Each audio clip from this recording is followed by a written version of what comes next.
عملت لكم النهارده منظم اقلام بابسط طريقه. هستخدم ورقه مقاس 17 في 17 سنتي، وهرسم كده خطوط بالطول بالشكل ده كده.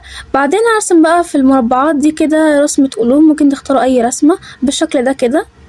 بعدين هتني الورقه بالطول وبالعرض زي ما انتوا شايفين، وهتني المثلثين دول كده عشان اخليهم قصاد بعض، وهتني الجزء اللي فوق ده، وهثبت كل حاجه بالتيب بالشكل ده كده. هتني بقى الجزئين دول كده عشان يكونوا قصاد بعض، وبعدين هلزقهم في بعض كده زي ما انتوا شايفين. عملت 5 كمان بنفس الطريقة بألوان مختلفة، هثبتهم في بعض بقى كده بالشكل ده، وهلزقهم على الكرتونة وهقص زيادات. هزينهم بقى كده باستيكرات انا رسمها بنفسي، شكلهم طلع كيوت قوي.